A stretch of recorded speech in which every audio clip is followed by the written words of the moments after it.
자, 오늘 특세 둘째 날입니다. 오늘도 새벽을 깨우며 은혜의 자리에 나오신 우리 성도님들 정말 한 분 한 분 너무나 소중하고요. 주님의 이름으로 정말 축복드립니다. 이 특세의 의미가 여러분 어떻게 여러분들은 생각하세요? 특세의 의미가 무엇인가? 저는 이렇게 정리합니다. 특세 올 때마다 늘 그런 마음이 있어요. 하나님과 나만의 추억을 만드는 시간. 그게 특세예요. 평소에는 늘 바쁘고 분주하고 정신없는 일상 속에 살다가 이렇게 특세 때는요 하나님과의 추억을 만들어가는 거예요. 그렇죠? 여러분 예전에 그 특세 참여하고 동판 이렇게 받았잖아요. 그거 보면은 어때요? 그 은혜가 생각나잖아요. 하나님과의 추억을 만드는 시간. 한번 저를 따라서 해볼까요? 하나님과 나만의 추억을 만드는 시간. 네, 그게 특세입니다. 그래서 우리가 잘 아는 찬송 중에 442장 저 장미꽃 위에 있을, 그렇죠? 특세 이렇게 새벽에 교회 올 때 항상 그런 찬양을 좀 많이 이렇게 속으로 생각하며 찬양하는데 그냥 무반주로 한번 불러볼까요? 저 장미꽃 위에 1절만 시작. 저 장미꽃 위에 있을, 잠깐만요. 이렇게 부르면 안 되고 눈을 감고 좀 뭔가 좀 생각하면서 부르라고 하면 부르는 게 아니라 자, 눈을 좀 한번 감아 보세요. 예, 하나님을 하나님과 나밖에 없다. 둘만 있다 생각하고 시작. 저 장미꽃 위에 있을, 아직 맺혀 있는 그때에, 아직 맺혀 있는 그때 귀에 은은히 소리 들리니, 귀에 은은히 소리 들리, 줌성 분명하다. 줌성 분명하다. 주님 나와 동행을 하면서, 주님 나와 동행을 하면서 나를 친구 삼으셨네. 친구 삼으셨네. 우리 서로 받은 그 기쁨을, 우리 서로 받은 그 기쁨을 알 사람이 없도다. 아멘. 아멘. 예, 이제 눈 뜨셔야 됩니다, 여러분. 예, 그대로 주님과 동행하시면 안 되고. 자, 이제 말씀을 좀 보겠습니다. 오늘 우리가 읽은 이 본문 말씀은 우리 함께 꿈꾸는 교회가 앞으로 어떤 교회를 지향해야 하는지에 대한 중요한 이정표가 담겨 있는 그런 말씀이에요. 이 사도행전의 시작을 우리가 예전에 보았는데 그 출발점이 어디였습니까? 어느 지역에서 시작했어요? 바로 예루살렘 지역에서 시작했어요. 그 예수님의 제자들이 마가의 다락방에서 성령을 받고 예루살렘 거민들을 향한 그 베드로의 설교를 통해서 세워진 교회가 바로 무슨 교회였다? 예루살렘 교회였다. 그리고 예루살렘 교회에 핍박이 임하기 시작합니다. 사도행전 8장에 가면 그때부터 이제 그들이 예수님께서 사도행전 1장에서 말씀하신 그 예언대로 그들이 흩어지기 시작해요. 예루살렘과 온 유대와 사마리아와 어디까지요? 땅끝까지. 그들은 복음을 들고 열방에 흩어져서 교회를 세우기 시작합니다. 그렇게 세워진 이 이방의 대표적인 교회 이름이 무엇이었다고요? 안디옥 교회였다라는 거예요. 우리 함께 1절을 같이 한번 읽어보겠습니다. 시작. 안디옥 교회에 선지자들과 교사들이 있으니 곧 바나바와 니게르라 하는 시므온과 구레네 사람 루기오와 분봉왕 헤롯의 젖동생 마나인과 미 사울이라. 그래서 오늘 말씀은요 어디서부터 시작이 됩니까? 그 말씀의 1절의 첫 단어가 안디옥 교회예요. 안디옥 교회. 그런데 여러분 잘 보시면 이 안디옥 교회가요 우리 함께 꿈꾸는 교회가 참 비슷해요. 어떤 면이 비슷한가? 우리 교회도 이제 분당우리 교회에서 흩어진 교회로 이렇게 세워진 교회예요.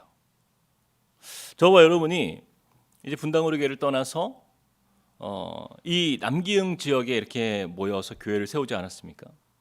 마치 안디옥 교회가 오늘부터 이 사도행전 역사에 나타나는 것처럼 그 예루살렘을 떠나서 그들이 세워진 교회가 이 안디옥 교회였다라는 거예요. 그래서 오늘 나타나는 이 안디옥 교회의 이 스토리는요, 우리 함께 꿈꾸는 교회도 그 역사의 스토리가 시작되는 것처럼 함께 그 안디옥 교회를 통해서 나타나는 하나님의 역사를 우리가 보게 됩니다. 그래서 우리가 이 함께 꿈꾸는 교회가 정말 이 안디옥 교회의 이 성경에 나타나는 모델을 보면서 하나님께서 우리에게 주시는 영적인 인사이트가 무엇인가를 좀 살펴볼 필요가 있어요. 자, 그렇다면 이 안디옥 교회를 통해서 배우는 영적 인사이트는 무엇인가? 첫 번째가 이것입니다. 같이 한번 읽어보겠습니다. 시작. 성령의 인도하심에 순종하는 교회가 되어야 합니다. 네. 성령의 인도하심에 순종하는 교회가 되는 것. 1절 말씀에 보니까요, 우리 같이 한번 더 읽어볼까요? 방금 읽었지만 시작. 안디옥 교회의 선지자들과 교사들이 있으니 곧 바나바와 니게르라 하는 시므온과 구레네 사람 루기오와 분봉왕 헤롯의 젖동생 마나인과 및 사울이라. 1절에 보면요, 이 안디옥 교회의 리더들의 명단이 쭉 열거되는 것을 보게 돼요. 안디옥 교회에 선지자들도 있었고 또 오늘 우리 앞에서 특송하신 우리 교사들도 있었는데 그 대표적인 5인방을 소개하고 있습니다. 안디옥 교회의 대표적인 5인방. 자, 누구입니까? 한번 우리가 한번 보겠습니다. 우리가 지난번에 나누었던 안디옥 교회의 리더, 예루살렘 교회에서 파송받은 그 지도자가 누구예요? 바나바였어요. 바나바가 먼저 등장합니다. 그렇죠? 그리고 니게르라 하는 시므온이라고 여기 설명해요. 니게르라는 시므온. 여기서 이 니게르라는 뜻은 피부가 검다라는 뜻이에요. 그래서 여러분 예전에 그 흑인들에게 원래 그 이 니게르가 나쁜 뜻이 아닌데 그 미국의 그 노예 식민 시대에 그 사람들을 니그로라고 이렇게 불렀잖아요. 그렇죠? 굉장히 그 비하하는 표현으로 바뀌었는데 그게 이 단어예요. 그래서 흑인이었던 이름이 누구예요? 시몬. 네, 시몬이 등장합니다.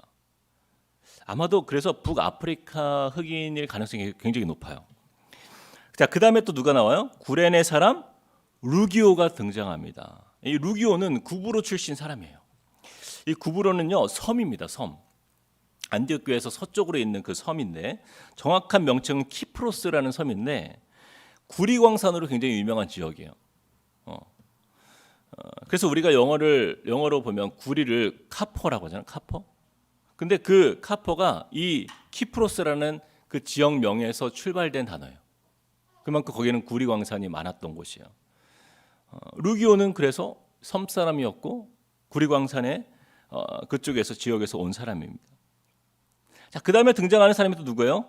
분봉왕 헤롯의 젖동생 마나인이 등장합니다. 네. 여러분, 분봉왕 헤롯의 젖동생이라고 하는데 이 분봉왕이라는 것은 한 지역을 다스리는 영주와 같은 존재예요.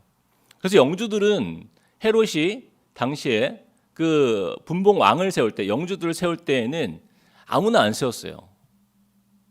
자기 친척들을 세웁니다. 거기에. 그래야지 거기에서 반란이 일어나거나 그러지 않을 거 아니에요. 자기 가족들이니까. 그래서 우리가 어제 보았던 그 아그리파 1세, 그 헤롯 대왕의 이복 삼촌이자 매형이었던 안디바라는 인물이 있는데 그 안디바를 가리키는 것입니다. 그래서 헤롯 대왕의 젖동생이라는 이 말처럼 어렸을 때부터 헤롯과 함께 자랐던 인물이에요. 그 아그리파 왕과 함께 양육받았던 그러한 로마 최고 권력자 중에 한 명이었다라는 거예요. 그리고 마지막으로 누가 나옵니까? 우리가 잘 아는 사울. 사도 바울이죠. 사울은 뭐 설명이 필요가 없죠.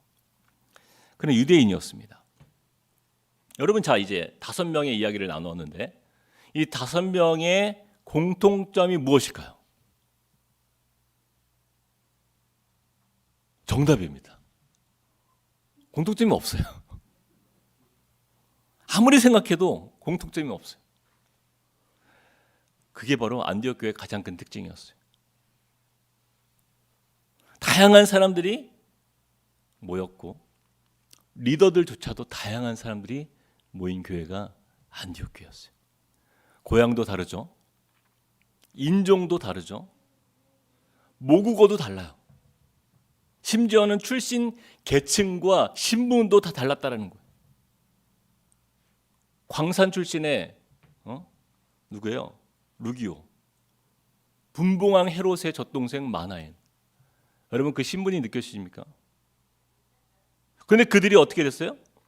안디옥 교회 안에서 함께 교회를 섬기는 리더로 그 성도들로 그 자리에 있었다라는 거예요.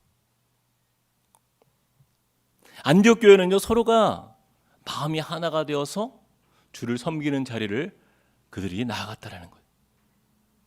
사실 여러분 생각해 보세요. 같은 문화 안에서 같은 언어를 쓰고 같은 고향 사람들끼리 모여도 하나 되는 것이 얼마나 어려워요. 그렇죠? 제가 이제 선교를 나가 보니까요. 그 선교지에 그 외국인들이요. 외국 선교사님들이요. 가장 위대한 선교사를 이렇게 볼 때 대부분 어떤 민족의 선교사님들을 얘기하냐면 주로 한국 선교사님들을 굉장히 대단하다고 여깁니다. 정말 엄지를 치켜 세워요. 왜냐하면 한국인 선교사님들은 가는 곳마다 무엇을 세워요? 교회를 세워요. 외국 선교사님들은 가는 곳마다 먼저 무엇을 찾냐면 집을 찾습니다. 살 집을 먼저 찾아요. 교회는 세울 수도 있고 안 세울 수도 있어요.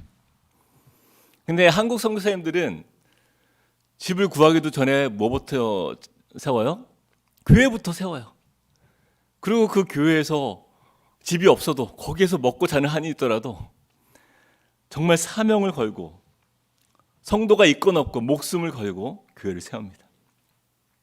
그 열정과 그 헌신을 보면서 외국 선교사님들은 정말 대단하다고 그렇게 느끼는 거예요. 정말 엄지척합니다. 서양 사람들 그렇게 못해요.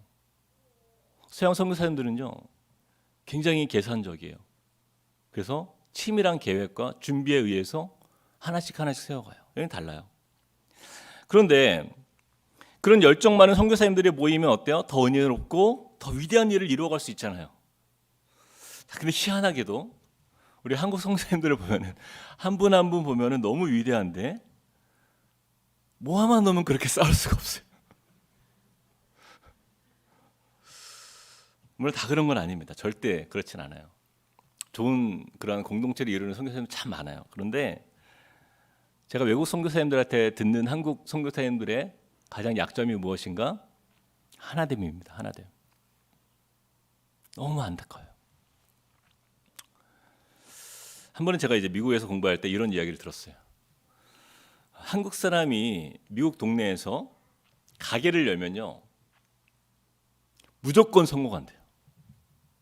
100% 무조건 성공한대요. 그래서 왜 그럴까 물어봤어요. 그랬더니 한국 사람들만큼 성실한 사람이 없기 때문이에요. 여러분 한국 사람들만큼 성실한 사람이 없어요. 왜 그렇습니까? 세탁소를 하건 도너츠 가게를 열건 가장 일찍 일어나서 가게를 여는 사람들이 한국 사람이에요. 그리고 가장 늦게까지 일하고 퇴근하는 사람이 한국 사람이에요. 여러분 교회도 마찬가지입니다. 교회도 전 세계 어디를 봐도 새벽 기도하는 나라는 우리나라밖에 없어요. 그래서 한국 목사님들을 보면은 미국에서는 새벽에 성도들이 교회에 온다 이거는 상상할 수 없는 일이에요. 그분들이 생각할 때. 그런데 이렇게 모이잖아요. 자, 그런데 딱 한 가지 한국 사람들에게 아킬레스건이 하나 있다라는 거예요. 한국 사람이 오픈한 가게가 망할 때는 한 가지 이유밖에 없다라고 이렇게 이야기를 들었어요. 그게 너무 궁금했어요. 그게 뭐냐고 물어봤더니 한국 사람이 세운 그 가게 옆에 한국 사람의 가게가 들어오면 망한대요. 아니 무슨 소린가 하고 봤더니 서로 경쟁하는 거예요. 서로 시기하고 경쟁하고 싸우다가 결국 어떻게 돼요? 둘이 망하는 거예요. 그래서 한국 사람의 적은 한국 사람이다. 그럼 안타까운 이야기가 있어요. 저는 그 이야기를 들으면서 물론 이게 과장된 이야기예요. 굉장히 과장된 이야기인데 그런 케이스들이 너무 많다라는 거예요. 여러분 너무 안타깝지 않습니까? 아니 안 그래도 외롭고 힘겨운 그 타국살이에서 그 이민살이 얼마나 힘들어요. 근데 같은 한민족끼리 서로 돕고 힘을 합하면 정말 더 잘 될 수 있잖아요. 그런데 한인이 가장 경계하는 사람이 한인이라는 게 너무 안타까운 일입니다. 그런데 이게 바로 하나됨이 그렇게 어렵다라는 거예요. 자, 이처럼 마음을 하나로 모으기가 힘든 것인데 어떻게 안디옥 교회는 이렇게 다양한 사람들이 모였음에도 불구하고 전혀 잡음이 없어요. 그렇게 주를 섬기는 공동체로 그들이 나아갈 수 있었던 것, 바로 그것이 무엇인가? 바로 그 이유는 우리 4절부터 9절까지 2절, 4절, 9절 한 절씩 한 절씩 한번 보면은 거기에 답이 나옵니다. 우리 같이 한번 우리 세 구절을 읽어보겠습니다. 시작. 주를 섬겨 금식할 때에 성령이 이르시되 내가 불러 시키는 일을 위하여 바나바와 사울을 따로 세우라 하시니 두 사람이 성령의 보내심을 받아 실루기아에 내려가 거기서 배 타고 구브로에 가서 9절 바울이라고 하는 사울이 성령이 충만하여 그를 주목하고, 여러분 반복해서 나타나는 단어가 뭐예요? 성령이 이르시되, 성령의 보내심을 받아, 성령이 충만하여. 이것이 정답이에요. 그들은 성령의 인도하심 앞에 순종하는 삶을 살았기 때문이에요. 안디옥 교회 중심에는 누가 계시는 거예요?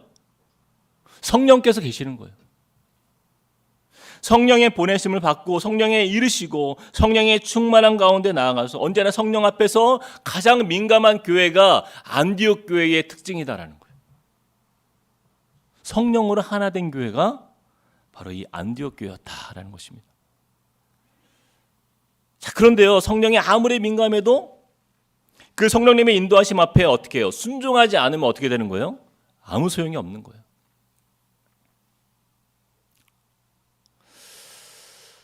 여러분 오늘 본문에 읽어보면 안디옥 교회는요, 성령님의 이끄심 따라서 절대적으로 순종하는 교회였음을 우리가 보게 됩니다. 리더가 5명이었잖아요. 그렇죠? 성령께서 바나바와 그 중에 사울을 지명하여서 세우라 하십니다. 그때 그들은요 다투지 않았어요. 왜 네가 가냐? 나도 갈 수 있다. 그럴 수 있잖아요. 그러나 그들은요, 성령께서 그들을 보내고 또 나아가라 하실 때에 그들이 바나바와 사울이 실루기아에 내려가서 구브로를 향하여 그대로 순종하며 나아갑니다. 우리 함께 꿈꾸는 교회도요, 다양한 사람들이 모여 있어요. 우리 서로를 보면은 예전에 다녔던 교회도 다르고 또 고향도 다르고 또 각자 가정마다 가정의 문화도 달라요. 그런 다양한 사람들이 모인 우리 함께 꿈꾸는 교회가 어떻게 우리가 하나됨을 이루어서 주님의 나라를 세워갈 수 있을까? 저는 그것이 우리 안디옥 교회의 모습을 보면서 우리는요, 여기에서 모델로 삼아야 돼요. 성령이 우리를 하나 되게 하실 때 가능하다라는 거예요. 여러분 이것을 꼭 기억하시기 바랍니다. 앞으로 다양한 사람들이 우리 교회에 많이 모일 거예요. 그럴 때 우리는 어떻게 그들을 섬겨야 돼요? 내 생각대로 판단하면 안 돼요. 가장 중요한 것은 그때 성령께서 내 안에 말씀하시는 대로, 성령께서 내 마음에 감동을 주시는 대로 우리가 섬기는 자리로 나아가는 거예요. 자,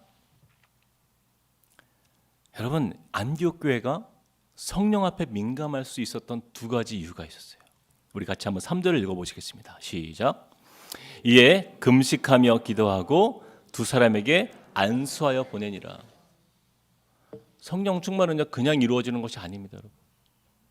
오늘 말씀에 보니까 그들이 무엇을 했어요? 금식하며 기도했다. 안디옥 교회 성도들이 성령님 앞에서 민감할 수 있었던 그 비결과 이유가 바로 금식과 기도입니다. 오늘 말씀을 보면서요, 이렇게 묵상하는데 제가 무릎을 쳤어요. 작년에 이제 1만 성도 파송 운동을 준비하면서 이찬수 목사님께서 저희 29명 목사님들에게 시도 때도 없이 선포하신 것이 하나 있어요. 금식입니다. 금식 기도를요, 정말 자고 있는데 새벽에 카톡이 와요. 얘들아, 오늘부터 금식해야 되겠다. 아니 정말 여러분, 사실 제가 금식이 굉장히 약하거든요. 여러분 체격을 보세요. 제가 밥심으로 저는 사는 사람이에요. 한 끼만 안 먹어도 하늘이 노래져. 저는 이렇게 특세에 오늘 올 때도요, 새벽에 밥을 먹고 나옵니다. 안 그러면 힘이 없어요. 그런데 아무런 준비가 안 된 상태에서 카톡을 읽어요. 그러면은 와, 갑자기 한 달씩 금식을 선포하시고, 물론 이제 사역을 해야 하니까 이제 한 끼씩 금식하는 거지만, 때로는요 한 달을 하고, 때로는 보름을 작정하고, 때로는 몇 주를 작정하고, 아니 틈만 나면 이렇게 금식을 그러면 갑자기 후회가 됩니다. 아까 많이 먹어둘 걸, 뭐 그러면서. 그런데 이 말씀을 준비하면서 지금 생각해 보니까 이철수 목사님 맞았어요. 그렇게 우리에게 금식을 하게 하신 것은 바로 이 사도행전에 나타난 이 안디옥 교회와 같은 그런 성령 공동체의 교회를 너희가 세울 수 있도록 그렇게 훈련시키신 도전이라고 저는 생각이 되었어요. 여러분, 말이 29명이죠. 29명이 모여있다고 생각해 보세요. 다 달라요. 그 중에는 분당군교회에서 오랫동안 사역하신 목사님도 계시고, 그 가운데는 저처럼 외부에서 뽑혀서 함께 그 자리를 채운 목사님도 계시고, 출신도 다르고, 모교회도 다르고, 지방도 다르고, 성격도 다르고, 그 29명이 어떻게 하나가 될 수 있습니까, 여러분? 어떻게 한 마음으로 그 일을 준비할 수 있어요? 그런데 가능하더라고요. 금식과 기도 가운데 우리가 하나 되는 것을 많이 느꼈어요. 제가 예전에 대학생 때 그 CCC라는 한국 대학생 선교회에서 활동한 적이 있었는데, 근데 매년 겨울마다 하는 수련회가 하나 있는데 너무 마음에 안 들어요. 금식 수련회. 3박 4일간 금식을 해요. 여러분, 가장 혈기왕성한 대학생 때 여러분 3박 4일 금식은요, 그냥 사형 선고입니다. 그런데 너무 얼마나 힘든지. 사실 그 하나님 앞에 제가 좀 회개하는 비밀이 하나 있는데, 그때 밤에 이제 순장님들이 잘 때 몰래 이렇게 초콜릿을 먹으면서 좀 속을 달렸던 그런 기억들이 좀 있어요. 정말 금식 기도를 하면요, 한 가지 좋은 게 있어요. 참 신기하게도 몸과 영이 맑아집니다.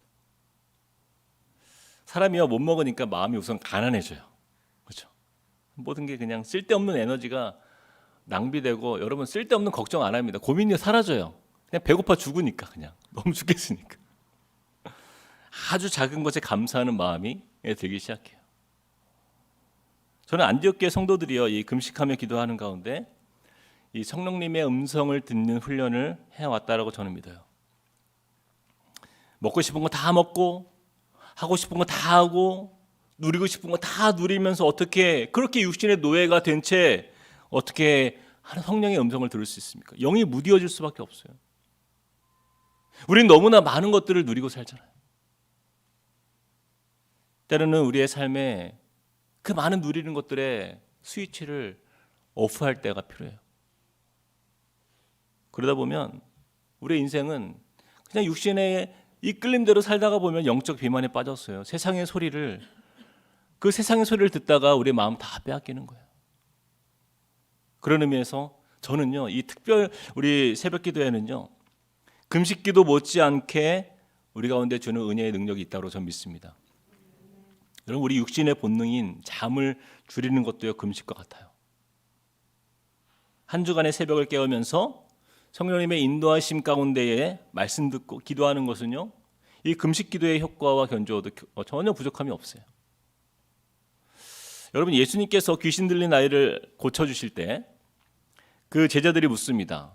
우리 마가복음 9장 28절 29절을 한번 읽어볼까요? 시작. 집에 들어가심에 제자들이 조용히 묻자오되 우리는 어찌하여 능히 그 귀신을 쫓아내지 못하였나이까? 이르시되 기도 외에 다른 곳으로는 이런 유가 나갈 수 없느니라 하시니라. 무엇 외에요? 기도 외에. 사랑하는 성도 여러분, 저는 우리 함께 꿈꾸는 교회 성도님들이요, 이 기도의 능력을 온전히 추구하는 교회가 되길 원합니다. 기도 외에 다른 곳으로는 이런 종류가 나갈 수 없다라는 거예요. 여러분, 무엇으로 우리 안에 있는 그 악한 영들이 늘 우리의 마음에 침범하고 우리를 무너뜨리고 우울감을 갖게 하고, 그 악한 생각들이, 그 잡생각들이 어떻게 우리를 떠날 수가 있어요? 기도 외에는 다른 것으로는 이런 종류가 나갈 수 없다라는 거예요. 그래서 저는요, 우리 함께 꿈꾸는 교회는 금식하며 기도하고, 때로는 새벽을 깨우며 기도하고, 때로는 저녁에도 기도해야 하는 것이에요. 기도로 성령의 역사를 이루어가는 저와 여러분이 되시기를 주님의 이름으로 축복드립니다. 자, 두 번째입니다. 안디옥 교회를 통해 배우는 영적 인사이트 두 번째. 같이 한번 읽어볼까요? 시작. 성령 충만함으로 영적 전쟁을 대비해야 합니다. 성령 충만함으로 영적 전쟁을 대비하는 교회가 안디옥 교회였어요. 오늘 우리가 읽은 본문 말씀은요, 안디옥 교회에서 파송받은 바나바와 사울이요, 여러분 한 번쯤은 다 들어보셨을 만한 그 유명한 스토리, 1차 전도 여행을 떠나는 모습을 보여줍니다. 그런데 6절의 그 말씀에 보니까 바나바와 사도 바울이죠, 바울이 안디옥 교회에서 파송을 받아 어느 지역에 도착하면 바보라는 지역에 도착해요. 바보라는 지역에. 그리고 두 인물을 만납니다. 자, 첫 번째 인물이 어떤 사람이었냐면 6절에 등장하는 사람인데, 거짓 선지자였던 마술사 바로 바예수라는 사람이었어요. 그리고 7절에 보면은 또 한 사람이 등장하는데, 총독 서기오 바울이라는 사람이에요. 총독 서기오 바울. 자, 그런데 총독이었던 서기오 바울이 바나바와 바울을 초청합니다. 그리고 하나님의 말씀을 듣고자 했어요. 자, 그런데 방해했던 한 사람이 있었어요. 그 사람이 누구냐면 아까 6절에 나왔던 거짓 선지자였던 바예수라는 사람이에요. 8절을 같이 한번 읽어보겠습니다. 8절 시작. 이 마술사 엘루마는 이 이름을 번역하면 마술사라. 그들을 대적하여 총독으로 믿지 못하게 힘쓰니. 아까 말한 그 바예수가 이 엘루마라고도 불리는데 같은 인물이에요. 그가 바나바와 사울을 어떻게 했어요? 대적했어요. 그리고 총독이 예수 그리스도를 믿는 것을 어떻게 했다고요? 방해했다라는 거예요. 여러분, 바나바와 사울에게 있어서는 처음 겪는 영적 전쟁이었어요. 매우 긴장되는 순간입니다. 하나님의 대리자인 바울과 사단의 대리자인 바예수가 대결한 것이에요. 그런데 그 결과가 어떻게 되었을까요? 바울은요, 그 거짓 선지자였던 마술사, 그 바예수를 향하여 어떻게 대처하는지 한번 보겠습니다. 10절에서 11절 우리 세 번역으로 한번 읽어보겠습니다. 시작. 너 속임수와 악행으로 가득 찬 악마의 자식아, 모든 정의의 원수야. 너는 주님의 바른 길을 굽게 하는 짓을 그치지 못하겠느냐. 보아라, 이제 주님의 손이 너를 내리칠 것이니 눈이 멀어서 얼마 동안 햇빛을 보지 못할 것이다. 그러자 곧 안개와 어둠이 그를 내리덮어서 그는 앞을 더듬으면서 손을 잡아 자기를 이끌어줄 사람을 찾았다. 바울은요, 조금도 주저하지 않고 그 복음을 방해하는 세력을 향해서 어떻게 해요? 책망하고 저주합니다. 그리고 바예수를 어떻게 만들었어요? 얼마간 햇빛을 보지 못하는 맹인이 되도록 그를 저주합니다. 그리고 나타난 일이 뭐예요? 우리 12절 말씀 같이 한번 읽어보겠습니다. 그 결과 이에 총독이 그렇게 된 것을 보고 믿으며 주의 가르치심을 놀랍게 여기더라. 바나바와 바울이 전도하려 했던 그 총독 서기오 바울이요, 이 모든 일을 눈으로 보고 믿으면서 하나님의 가르치심 앞에서 큰 감명을 받고 그가 회심하는 결과가 나타나는 거예요. 영적 전쟁에 승리했어요? 실패했어요? 승리한 거예요. 자, 그런데 여기서 중요한 게 있어요. 여러분 잘 보세요. 이 바예수가 저주를 받고 어떻게 됐어요? 눈이 멀었어요. 얼마 동안 보지 못하는 맹인이 되었습니다. 그래서 여러분 잘 생각해 보면요, 이렇게 얼마간 눈이 멀었던 저주를 받았던 한 인물이 있었습니다. 그게 누구였어요? 그렇습니다. 사울이었어요. 사도 바울 본인이었습니다. 사실 사도 바울은요, 바로 이 바예수와 같은 사람이었어요. 그가 저주했던 그 바예수가 그 사도 바울의 그 옛 모습이었습니다. 바예수가 총독 서기오 바울이 예수를 믿지 못하도록 방해했듯이 사도 바울도 어떤 사람이었어요? 유대인들의 앞잡이로서 많은 그리스도인들을 잡아서 옥에 가두고 죽이는 일들을 마다하지 않았던 사람이에요. 스데반을 죽이는 그 현장에서 가장 앞서서 일했던 사람이 바로 이 사울이었어요. 그리고 바예수가 그 사울의 저주를 받아서 눈이 멀었던 것처럼 사도 바울도요, 어때요? 예수님을 만났을 때 다메섹 도상에서 그 찬란한 빛 때문에 역시 눈이 멀었던 사람입니다. 근데 왜 성령께서 사도 바울에게 감동을 주셔가지고 이 바예수의 눈이 멀도록 감동을 주셨을까? 그것은요, 자신을 보게 하는 거예요.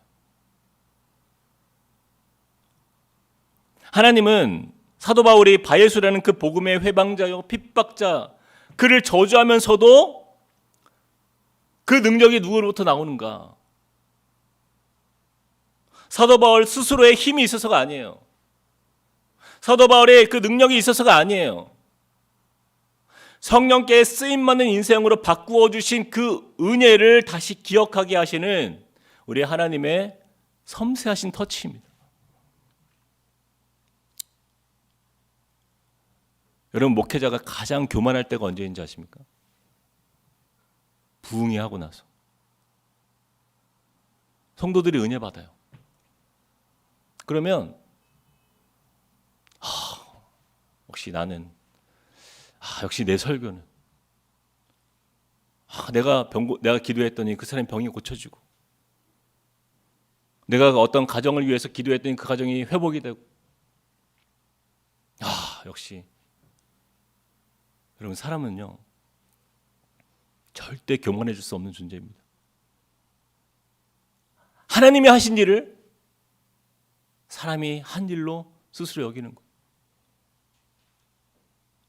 여러분, 사도 바울의 이 1차 전도 여행이 시작되는 이 시점부터 여러분, 사도 바울의 앞으로의 행적을 보십시오. 얼마나 많은 기적이 나타나요? 병든 자가 고침받고, 귀신이 내쫓김을 받고, 사도 바울이 하나님 앞에서 그렇게 수많은 현장에서 쓰임 받는데, 이 역사의 현장, 이 바예수를 고치는 이 현장은요, 그에게 있어서 하나님이 주시는 경고예요. 네가 그렇게 저주한 그 사람이 바로 너다. 너의 힘으로 영적인 승리를 거둔 것이 아니다라는 거예요. 너의 존재는 이 마술사 거짓 선지자였던 바예수와 다를 바가 없는 존재였다라는 거예요. 그것을 깨우쳐 주시는 하나님의 은혜인 것입니다. 여러분, 아마 사도 바울은요, 그 총독 서기오 바울이 예수님 믿고 은혜롭게 이 모든 일이 끝났을 때에 그가 돌아오면서 생각했을 거예요. 내가 바로 그 거짓 선지자였던 그 바예수구나. 그리고 과거에 다메섹 도상에서 내 눈을 멀게 했던 그 예수님을 다시 떠올렸을 거예요. 그리고 스스로 교만해질 수 있을까요? 아니에요. 나 같은 죄인을 불러주신 그 주님께 감사하면서 하나님께 모든 영광을 올려드리면서 그의 인생은 그렇게 시작됐을 거예요. 사랑하는 성도 여러분, 성령 충만함을 입으면 입을수록 어떤 마음이 들게 돼요? 내가 죄인 중에 괴수다라는 거예요. 내가 얼마나 교만했는지, 내가 얼마나 복음의 방해자였는지, 내가 얼마나 죄를 사랑했던 사람인지, 이 성령의 조명하심이 내 마음의 빛으로 임할 때에 감추어져 있었던 그 더러운 것들이 낱낱이 드러나게 되면서요, 하나님은요 그것을 보게 하십니다. 그게 성령에 사로잡힌 사람이에요. 그리고 그런 자신을 보면서 모든 공로는 나에게 있다? 아니요, 하나님께 있다는 거. 그것을 깨닫는 거예요. 하나님은요 성령의 충만함 가운데 나아가는 사람을 향하여서 조금도 교만해지지 않도록 스스로를 한없이 낮추고 낮추어 주시는 거예요. 그래서 여러분, 진짜 성령의 사람인지 아닌지 어떻게 알아요? 성령의 사람은요 조용히 일합니다. 어떤 굳은 일을 해도요 티를 내지 않아요. 왜요? 성령께서 우리 자신이 이런 일을 할 자격조차 없는 사람임을 늘 깨닫게 해주시니까. 내가 바헬수인데 무슨 사도 바울 흉내를 냅니까? 그저 나를 쓰시는 하나님께 감사한 거예요. 그래서 묵묵히 교회를 섬겨요. 그런데 여러분, 꼭 그런 사람들이 있어요. 우리 교회는 아직 한 명도 없는데, 나 일합니다. 온 교회가 다 알도록 소문을 내요. 시끌벅적합니다.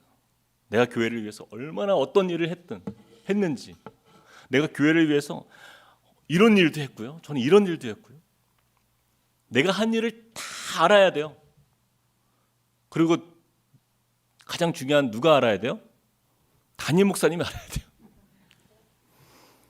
몰라주면 삐칩니다. 몇 주간 교회를 쉬어요. 이런 걸 신학적 전문 용어로 섭섭마귀에 시험 들었다. 늘 섭섭해요.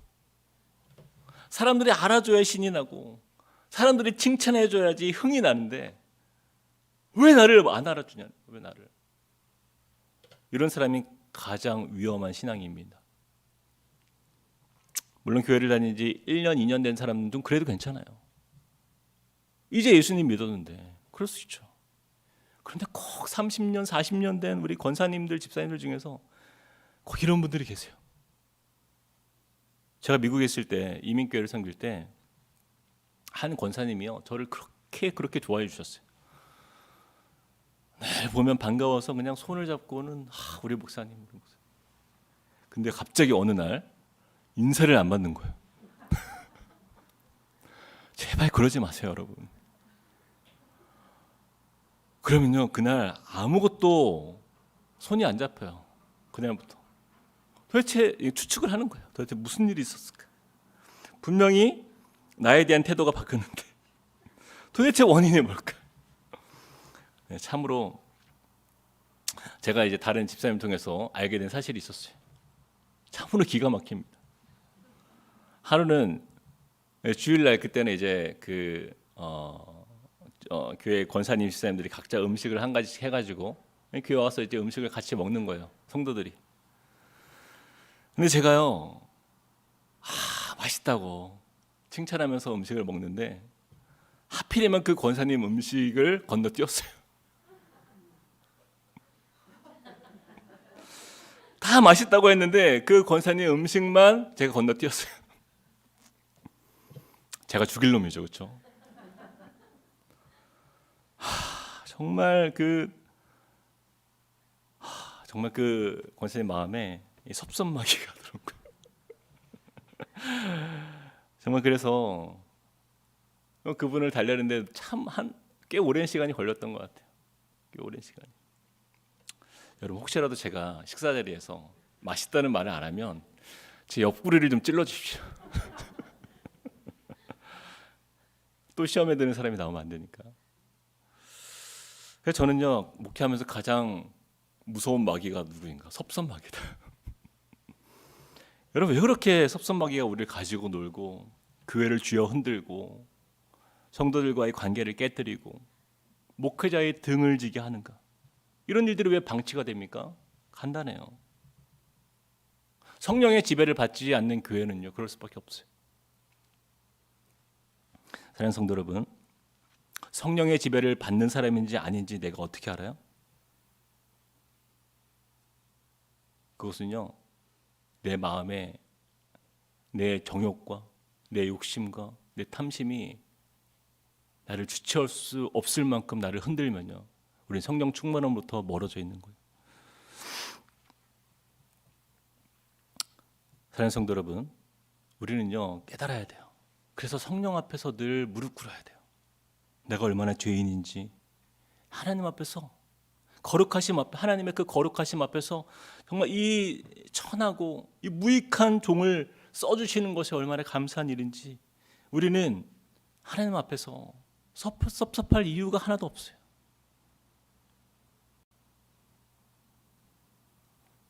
저는 우리 함께 꿈꾸는 교회를 정말 위해서 기도할 때마다 그런 소망을 가집니다. 여러분, 다른 게 영적 전쟁이 아니에요. 내가 본래 누구였는지를 깨닫지 못하는 것이 영적 전쟁이에요. 사도 바울이 내가 바예수였음을 스스로 느끼도록 주님이 인도하시는 것처럼 모든 공로 나에게 없고 오직 하나님께 있음을 깨닫는 것처럼 저와 여러분이요, 본래 내가 누구였는지를 늘 성령의 조명하심 안에서 잊지 않고 날마다 주님과 함께 동행하시는 복된 주님의 백성 되기를 축복드립니다. 우리 같이 한번 이 시간에 찬양하고 기도했으면 좋겠어요. 우리 두 손 들고 찬양합니다. 우리 찬양을 드릴 텐데요, 가사에 보면 이런 마음이 있어요. 나 주님만을 섬기리 헛된 마음 버리고 성령이여 내 영혼 충만하게 하소서. 여러분, 이 시간 성령의 다스리심 앞에 내 삶과 내 가정과 우리 교회를 올려드렸으면 좋겠어요. 주님, 주님만 나를 다스려 주십시오. 주님만 내 인생을 다스려 주십시오. 성령의 이끄심대로 살겠습니다. 우리 같이 한번 찬양하시겠습니다. 두 손 들고 찬양합니다. 두 손 들고 찬양합니다. 다시 오실 왕 여호와께 오직 주만이 나를 다스리네, 나를 다스리네. 한 번 더 고백합시다. 두 손 들고 찬양합니다. 두 손 들고 찬양합니다.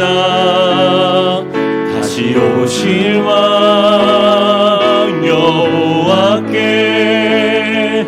오직 주만이 나를 다스리네, 나를 다스리네.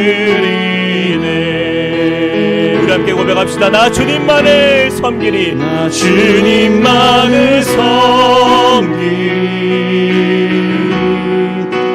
헛된 마음 버리고 성령이여 내 영혼 충만하게 하소서. 주님 앞에 내 생명 드리, 나 주님만을 섬기리 헛된 마음 버리고 나 주님만을 섬기리 헛된 마음 버리고 성령이여 내 영혼 성령이여 내 영혼 충만하게 하소서. 주님 앞에 내 생명 드리리라. 우리 같이 한번 기도할 때에 우리의 인생을, 우리의 삶을 좀 돌아봤으면 좋겠습니다. 정말 내 마음에 무엇으로 가득 차 있는가?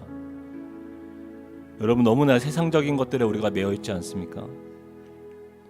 우리의 걱정은 하나님 나라를 위한 걱정보다도 지금 내 앞에 당면한 문제들로 가득 차 있어서 더 이상 주님의 은혜가, 주님의 나라가, 하나님의 뜻이 이루어지는 것은요, 내 인생에 들어올 틈이 없어요.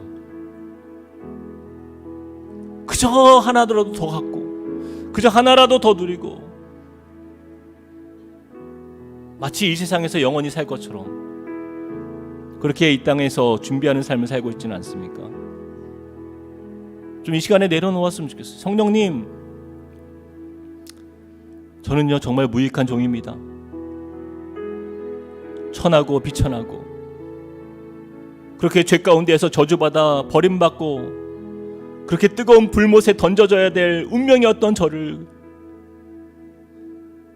예수 그리스도의 은혜로 구원하여 주시고 회복시켜 주신 그 은혜, 마치 사도 바울이 그 바예수를 대적하면서도 그 한켠의 마음에 내가 바로 그 사람이었지 깨달았던 것처럼, 여러분 하나님의 일을 하면서 우리는 우리 자신을 돌아봐야 돼요. 하나님, 내가 그렇게 무익한 종이었습니다. 내가 핍박자요 회방자였습니다. 그런 나를 구원하신 하나님 감사합니다라고, 성령님 나를 지배하여 주십시오. 이 세상에 살지만 성령의 인도하심 속에서 하나님의 뜻을 구하며 살아가는 주의 백성으로 나를 회복시켜 달라고 우리 같이 한번 기도하며 주 앞에 나아가시겠습니다. 사랑의 하나님, 주님을 의지하며 나아갑니다. 하나님 나의 인생이 아버지 하나님 얼마나 무익하고 천하고 하나님 죄 많은 인생인지 하나님 이 시간 다시 한번 깨닫습니다. 하나님, 마치 내가 무엇이라도 된 것인 것처럼 하나님 이 땅에서 얼마나 많은 것들을 향하여서 내가 더 소유하기 원하고 더 갖기 원하고 더 누리길 원하고 더 아버지를 추구하며 그렇게 세상 가운데 살았던 우리의 모습들 하나님 정말 주님 앞에 내려놓게 하여 주십시오. 성령님, 이 시간 주님 우리의 마음에 아버지 하나님 가증한 것들을 다 내려놓게 하여 주십시오. 오직 주의 영으로 나를 채워주시옵소서. 성령님 나를 채워주시옵소서. 나를 충만하게 하여 주시고 주의 영으로 사는 인생, 하나님의 뜻 가운데 살아가는 인생, 주의 말씀으로 나아가는 삶이 될 수 있도록 도와주시옵소서. 주님의 다스리심 앞에서 날마다 주 앞에 감사하는 인생 될 수 있도록 하나님 우리를 붙들어 주시옵소서. 주여 아버지 하나님 인도하여 주시옵소서. 주여 나를 긍휼히 여겨 주시옵소서. 하나님 주님의 뜻 가운데 하나님 주님의 마음을 내하며 아버지 하나님 주님을 바라볼 수 있도록 우리를 긍휼히 여겨 주시옵소서. 하나님, 우리가 아버지 하나님 성령의 조명하심 속에서 내가 어떤 사람인지를 바로 보고 바로 깨달아 하나 하나님 그 구원의 감격, 그 구원의 은혜, 하나님의 그 사랑 앞에서 다시 한번 일어나서는 하나님의 자녀로 살게 하여 주시옵소서. 주님, 우리를 붙드시고 우리 세우시는 그 하나님의 능력을 바라보며 나아갈 수 있도록 주여 인도하여 주시옵소서. 우리 시간에 한 번 더 기도할 때에 우리 가정과 우리 교회를 위해서 기도했으면 좋겠어요. 안디옥 교회는 다양한 사람들이 모였지만 서로를 이해할 수 없는, 세상적으로 보면은 하나 될 수 없는 그런 교회였지만 그들에게는 아무런 잡음이 없었어요. 어떻게 이렇게 한 마음으로 주를 섬기는 자리에 나갈 수 있었을까? 그것은 이제 성령의 인도하심이었습니다. 하나님, 우리 함께 꿈꾸는 교회가 그런 교회 되게 하여 주십시오. 하나 되는 공동체, 각 지역에서 모이고 정말 어떠한 배경과 또한 경험과 또한 어떠한 직업을 가지고 있던 상관없이 우리 함께 꿈꾸는 공동체에 모일 때에는요, 안디옥 교회처럼 성령으로 하나 되는 공동체, 성령이 이르시는 대로 행하고 이끄시는 대로 순종하고 보내시는 대로 나아가는 교회, 하나님 그렇게 한마음 되는 공동체로 우리를 세워주십시오. 하나님, 우리 가정이 그렇게 한마음 되는 가정 되게 하여 주십시오. 우리 교회와 가정을 위해서 성령님 우리를 인도하여 달라고 같이 한번 기도하시겠습니다. 사랑의 하나님, 주님을 의지하며 나아갑니다. 하나님, 주님을 바라보며 나아갑니다. 하나님, 우리 함께 꿈꾸는 교회가 하나님 그러한 교회가 될 수 있도록 도와주시옵소서. 한 마음으로 주님 앞에 나아가는 공동체가 되게 하여 주시옵소서. 성령님 우리를 다스리시고 인도하여 주시사 하나님, 안디옥 교회와 같이 하나님 우리가 흩어진 자리에서 세워진 우리 교회가 하나님 다양한 사람들이 이렇게 모여있지만 하나님, 그러나 우리 안에는 주님이 중심이 되어주시고 성령으로 하나 되는 공동체가 되게 하시고 우리가 마음을 하나로 모아가는 자리가 될 수 있도록 도와주시옵소서. 성령님 내 삶을 이끌어주시고 나를 이끌어 가실 때에 하나님의 주장을 내려놓고 성령의 말하게 하시는 것을 보게 하여 주시옵소서. 성령이 우리의 모든 아버지 하나님 성령의 삶입니다.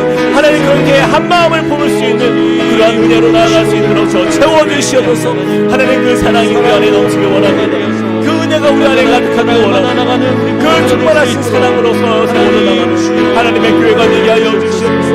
하나님 그러한 꿈을 포기하지 않게 하시옵소서. 하나님 주님 오시는 그날까지 그런 교회 세워나갈 수 있도록 인도하여 주시옵소서. 나 주님만을 섬기리, 나 주님만을 섬기리. 헛된 마음 버리고 헛된 마음 버리고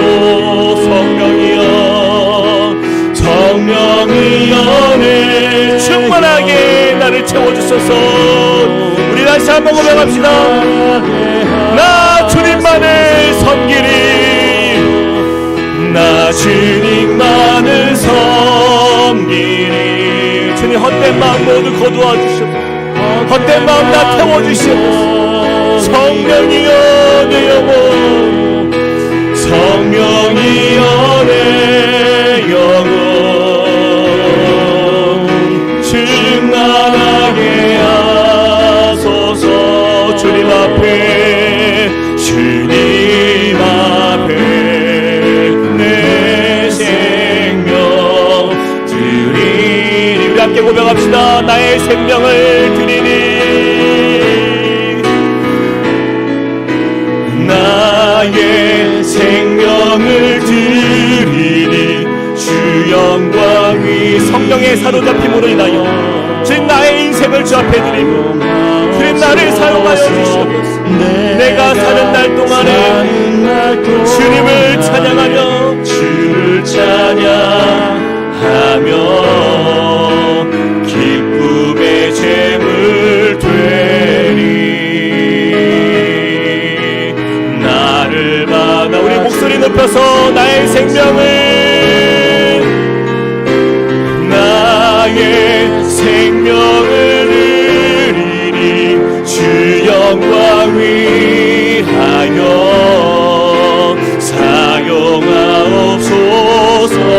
내가 사는 날 동안에 주를 찬양하며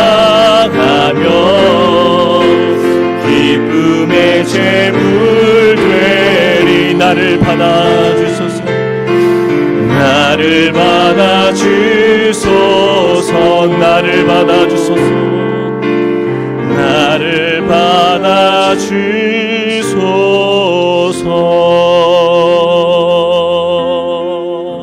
사랑과 은혜 하나님,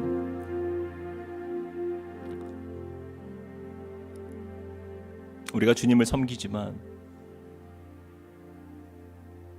성령으로 주님을 섬기기보다 우리의 인간된 욕심과 또 우리의 자아가 너무나 강하여서 하나님을 섬기면서도 그 안에 기쁨이 있기보다는 때로는 불평과 불만과 불만족이 우리의 입술에 가득하였던 모습을 용서하여 주시옵소서. 하나님, 다시 한번 성령의 인도하심 속에서 우리 자신을 드립니다. 주님 앞에 헌신된 인생으로 나아가기보다 먼저는 성령의 이끄심 가운데 순종하는 자리로 나아갈 수 있도록 도와주시옵소서. 성령께서 말씀하여 주시고 성령께서 이끌어 주시고 성령께서 보게 하시는 것을 보게 하여 주시옵소서. 우리는 너무나 각자 다르고 생각이 다르고 성격도 다르고 우리의 마음의 언어도 다르지만 그러나 주님이 계시기에 주님은 우리를 하나로 묶어주셨고 우리를 인도하시기에 성령께서 우리를 하나 되게 하신 것을 힘써 지켜나가는 하나님의 교회가 될 수 있도록 우리를 인도하여 주시옵소서. 하나님, 우리가 본래 어떤 존재였는지를 날마다 기억나게 하여 주시옵소서. 우리가 얼마나 죄인이었고 얼마나 세상 가운데에서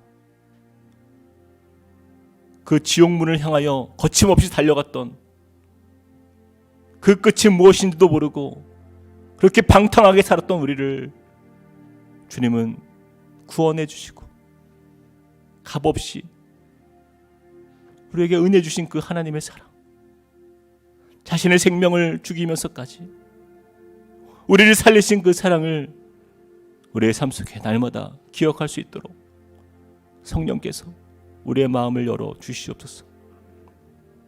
주님, 우리 함께 꿈꾸는 교회가 그렇게 가난한, 마음이 가난한 자들이 모인 곳이 되길 원합니다. 하나님 앞에서 우리의 자신을 낮추고 주님 앞에 서로를 세워가며 한 마음으로 그 안디옥 교회와 같이 주님 주신 그 사명을 끝까지 감당하며 주 앞에 믿음으로 달려갔던 그 교회처럼 주님, 우리 교회가 그렇게 쓰임받을 수 있도록 인도하여 주시옵소서. 함께 하신 주님께 감사드리며 예수 그리스도 이름으로 기도합니다. 아멘. 우리 같이 주님이 가르쳐 주신 기도로 오늘 둘째 날 새벽 기도를 마치도록 하겠습니다. 함께 주기도문 하시겠습니다. 하늘에 계신 우리 아버지여, 이름이 거룩히 여김을 받으시오며 나라의 임하옵시며 뜻이 하늘에서 이룬 것 같이 땅에서도 이루어지이다. 오늘날 우리에게 일용할 양식을 주옵시고 우리가 우리에게 죄 지은 죄를 사하여 준 것 같이 우리 죄를 사하여 주옵시고 우리를 시험에 들게 하지 마옵시고 다만 악에서 구하여옵소서. 대개 나라와 권세와 영광이 아버지께 영원히 있사옵나이다. 아멘.